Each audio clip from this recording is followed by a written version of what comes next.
Örgümü Dediniz kanalımdan dünyadaki tüm dostlara selamlar, sevgiler, saygılar. Örgümü Dediniz kanalıma hepiniz hoş geldiniz. Bu videomda sizlere motiflerden oluşan tığ işi olarak yapmış olduğum bu güzel hırka çalışmasının nasıl yapıldığını anlatmak ve paylaşmak istiyorum.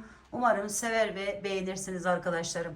Beğeni ve yorumlarınızı videomun alt kısmında yapabilir. Ayrıca paylaşımda bulunarak daha çok kişilere ulaşımını sağlayabilirsiniz. Evet, gelin yapımı gayet kolay olan bu güzel hırka çalışmasının nasıl yapıldığına hemen geçelim arkadaşlar.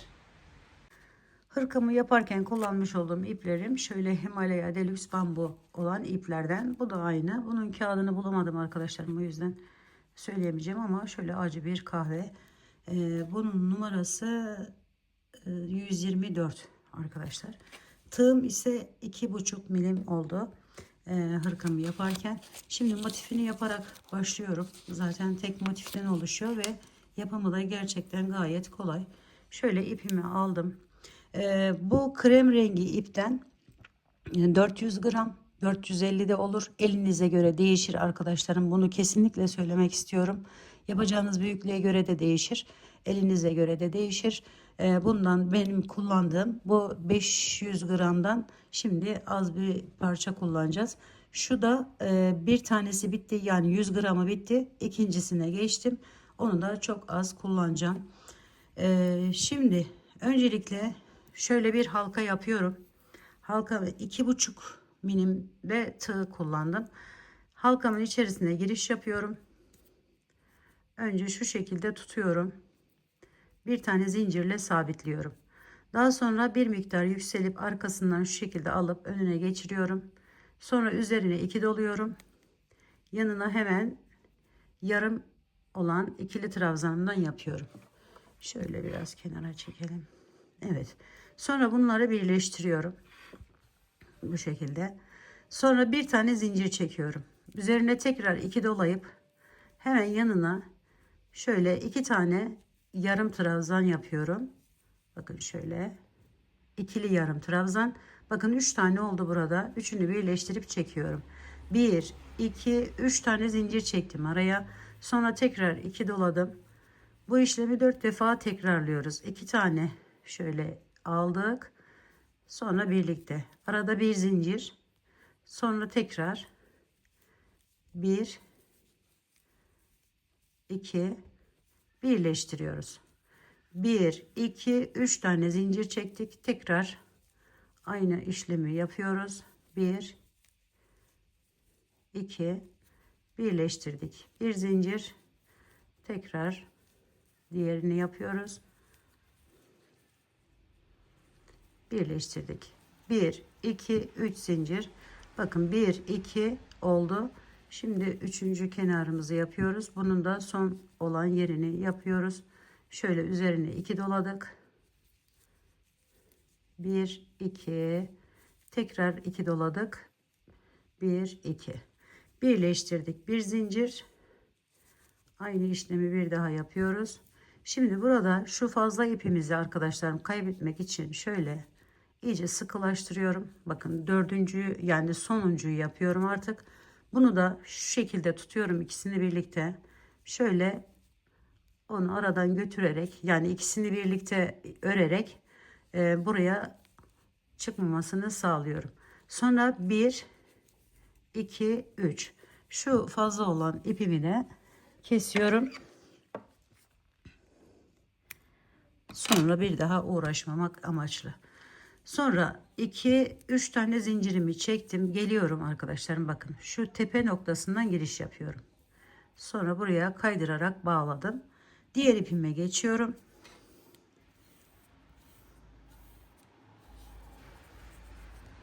Aldım, şu şekilde bir miktar ip bıraktım gördüğünüz gibi. O iple birlikte bunu da şöyle sıkılaştırıyorum iyice.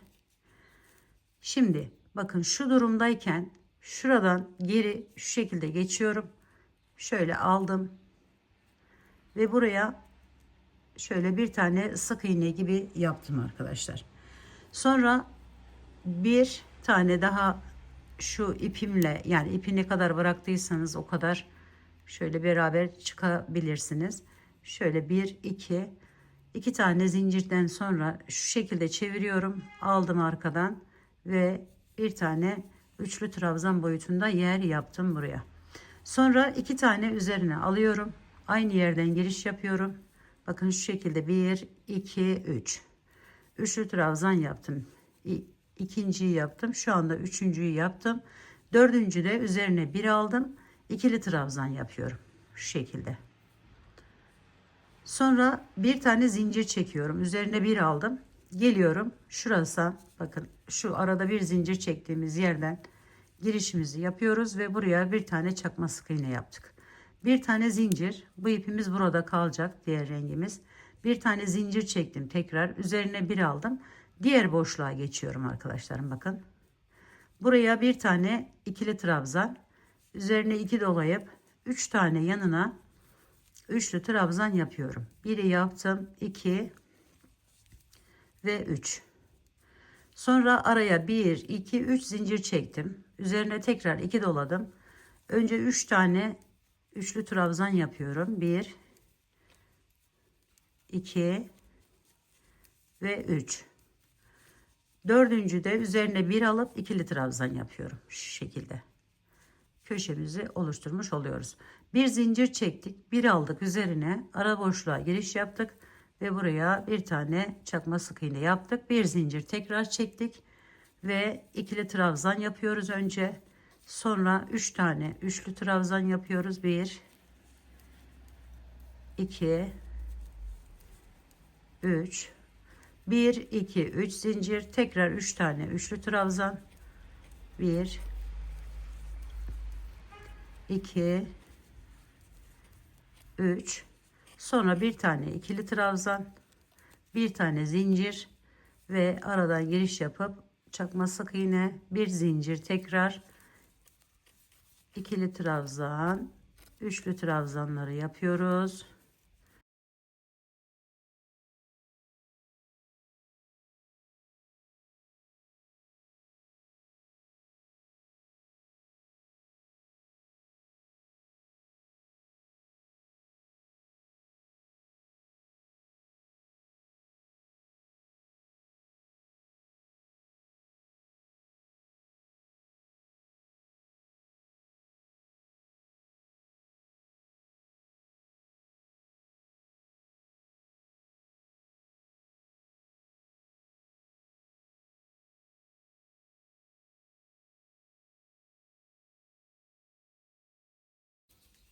Sonuncu yerime de aynı şekilde bir tane ikili trabzan, 3 tane üçlü trabzanımı yaptım. Diğer köşesini, kenarını yapmıştım. Bakın şöyle bir görüntü elde ettim. 1, 2, 3 tane zincir çekiyorum arkadaşlar. Geliyorum, bakın şu üstünden hemen giriş yapıyorum. Ve şu alttaki ipimi aldım. Buradan şu şekilde alarak, kaydırarak şöyle geçiriyorum. Evet. Sonra bu kahverengi ipimi biraz yürüttükten sonra artık onunla işimiz kalmadı arkadaşlarım. Onu kesebiliriz. Şöyle bakın. Şuradan tuttum. Yine geri geliyorum. Şu şekilde. Şöyle. 1, 2, 3. Buraya bir üçlü trabzan boyutunda birinci yerimi yaptım. Sonra yanına 3 tane daha üçlü trabzan yapıyorum. 2, 3, 4. Toplam 4 tane olacak arkadaşlar. Şöyle bakın. İlk yaptığımızla birlikte 4 tane yerimiz olacak. Sonra 1, 2, 3, 4 zincir çektim. Geliyorum, bakın şu ipimi de alttan götürüp keseceğim daha sonra. Sonra bakın şu arada bir tane zincir çekmiştik. Oradan girişimizi yapıyoruz. Normal sık iğnemizi yaptık. Şu şekilde. Sonra 7 tane zincir çekiyoruz. 1, 2, 3, 4, 5, 6, 7. Geliyorum. İkinci tarafına geçiyorum ve oraya sık iğne ile bağlıyorum. Sonra 4 tane zincir. 1, 2, 3, 4. Şöyle üzerine 2 doladım. Bakın bunu da artık buraya kadar getirdim. Birazdan keseceğim. 4 tane üçlü trabzan yapıyorum köşeme. 2, 3 ve 4. Sonra 3 zincir çekiyorum. Tekrar 4 tane üçlü trabzan yapıyorum. 1 2 3 4. Sonra bu ipimizi kesebiliriz artık.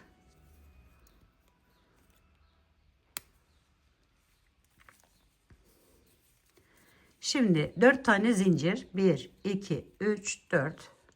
Geldik birinci yerimize.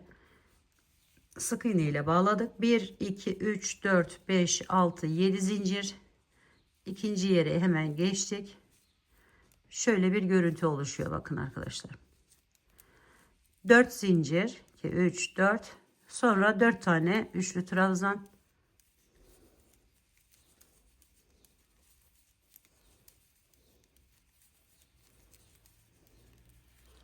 üç zincir köşe, sonra tekrar 4 tane üçlü trabzan, 1 2 3 4, tekrar 4 zincir, 1 2 3 4, geldik buradan giriş yaptık.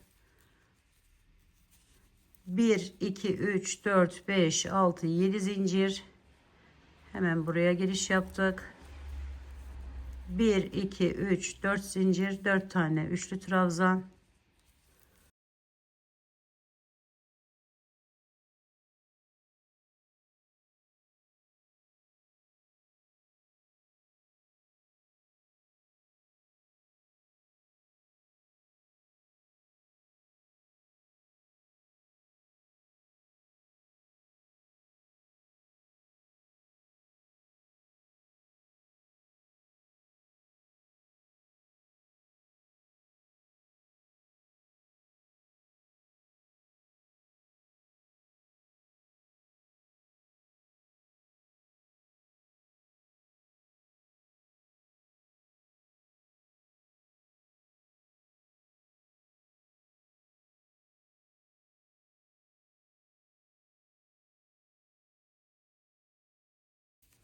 son yeri de gördüğünüz gibi 4 tane üçlü trabzanımı yaptım. Şimdi 1 2 tane zincir çekiyorum, geliyorum, bakın şu üst tepesinden giriş yapıyorum. Bu şekilde burası artık son sıramız, bizim motifimizi tamamlayacağız şimdi tamamen. Şöyle son sırada, yani son sırayı yaparken ekleme işlemini de yapacağız. İki kenarını şimdi eklemeyeceğim için iki kenarında bitmiş halini görebileceksiniz. Şimdi şu şekilde yaparak bir tane buraya ikili sık iğne yapmış oldum. Sonra 5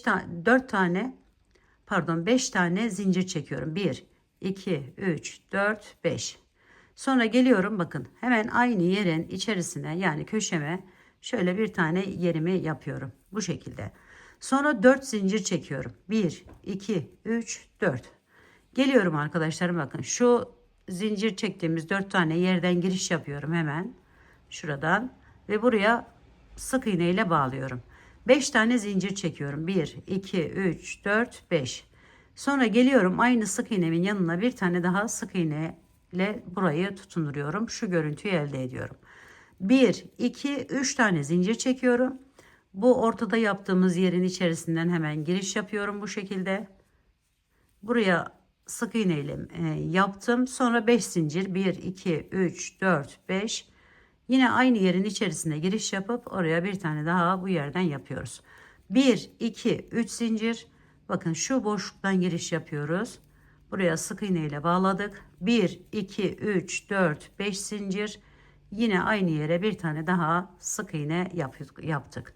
Sonra 4 zincir çekiyoruz bu arada. 1 2 3 4. Köşeye geldim. Köşeden girişimi yapıyorum. 5 zincir, 1 2 3 4 5, sık iğne, 3 tane buraya bu şekilde yer yapıyoruz. 1 2 3 4 5, ikinciyi yaptık. 1 2 3 4 5, üçüncüyü yaptık. Bakın şöyle. Şimdi yine 4 zincir, 1 2 3 4, geldik buradan girişimizi yaptık şöyle ve bağladık. 1 2 3 4 5 zincir, yine sık iğnemizi yaptık ikincisini. 1 2 3 zincir, buradan giriş yapıyoruz şöyle Sonra 5, 1, 2, 3, 4, 5. Aynı yere bir tane daha. 1, 2, 3 zincir. Geçtik bu tarafa. 1, 2, 3, 4, 5. Evet. Bu şekilde 1, 2, 3, 4. Şimdi şöyle göstereceğim ben size arkadaşlarım. Bakın. Bu şekilde yapıp tamamladığımız zaman bu kenarını yani tam motifimizi bitirmiş oluyoruz. Burası arkadaşlarım. Aynı işlemi buraya da uyguluyoruz. Buraya geldiğimizde yine tamamlamış olduk. Dediğim gibi. Şimdi bunu ekleme işlemine geçeceğiz. Bu sırada ekleme yapıyoruz. Yani son sıramız olduğu için. Daha önceden yapıp sonra ekleme gibi bir şey olmasın arkadaşlarım, olmuyor zaten, hani zor olur. Bu son sırada aynı zamanda ekleme işlemini yapacağız. Bakın şu hırkamın şurayı bırakmıştım ben size, öndeki yerini, orayı ekleyerek göstereceğim. Şimdi 1 2 3 4 5 bu köşe olduğu için buraya normalde 3 tane yer yapmamız gerekiyordu. Birinciyi bu şekilde yaptık. 1 2 zincir çektim. Geliyorum ekleyecek olduğum motifime, onun hemen bu ucundaki, bakın şuradan şöyle göstereyim. Şuradan alıyorum ve kaydırarak bağlıyorum. 1 2 zincir çektim. Geri dönüp aynı yerin içerisine yani köşeme bir tane sık iğne ile bağladım. 1 2 3 4 5 zincir çektim. Bunu normal bağladım. Sonra 1, 2, 3, 4 zincir çektim. Geliyorum bakın bu boşluğa yine. Girişimi yaptım. Sık iğnemi yaptım. Şimdi 2 zincirimi çekiyorum. Geliyorum bunun aynı yeri. Bakın arkadaşlarım. Şurası. Hemen bu köşemizin bitim yerindeki yerimizden şöyle girişimizi yapıyoruz ve bağlıyoruz. 1, 2 zincir çektik. Geçtik. Alta yine sık iğnemizi yaptık. Burayı da bu şekilde tamamlamış olduk. Bakın şöyle. Şimdi yine 3 zincir 1 2 3 buraya geçtik. Ortaya 1 2 zincir çektik ve ortadakinin içerisinden bakın ortadaki yerimiz, oradan giriş yaparak şu şekilde bağladık. 1 2 zincir, geri dönüp aynı yuvaya bir tane sık iğne yaptık. 1 2 3 zincir, buraya geçtik. Aynı şekilde burayı da bağlıyoruz.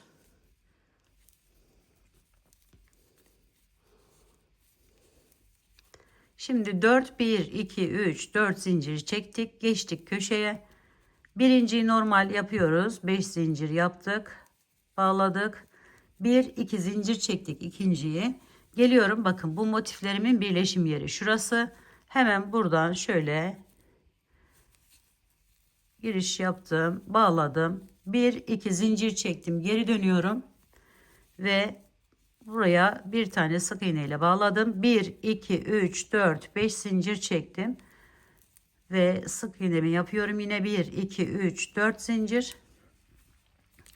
Bu kenarı da diğer kenar gibi bağlayarak, ekleyerek devam ediyoruz arkadaşlar. Şöyle.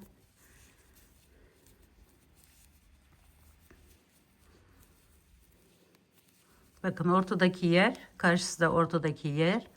Hemen şuraya bağlayacağız. 1 2 3 zincir çektik, ortaya geçtik. 1 2 zincir çektik. Diğerinin ortasındaki yer ile birleştiriyoruz.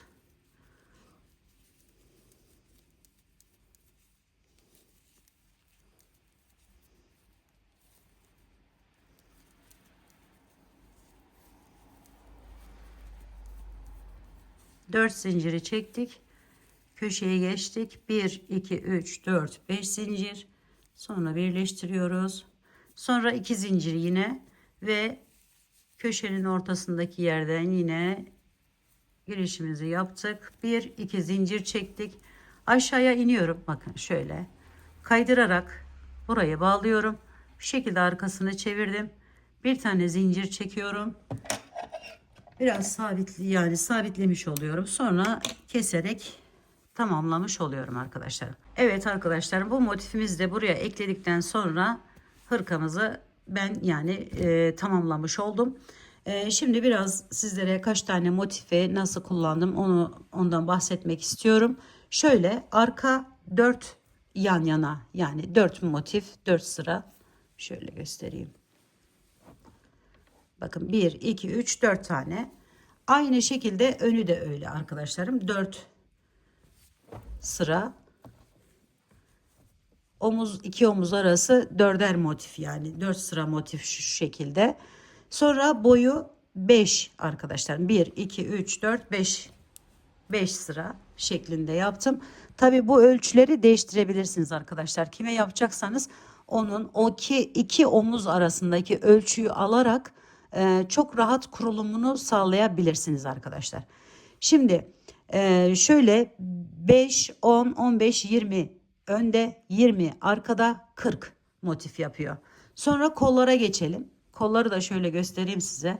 Eklemesi normal, bildiğiniz gibi hani az önce gösterdiğim gibi ekleyebilirsiniz.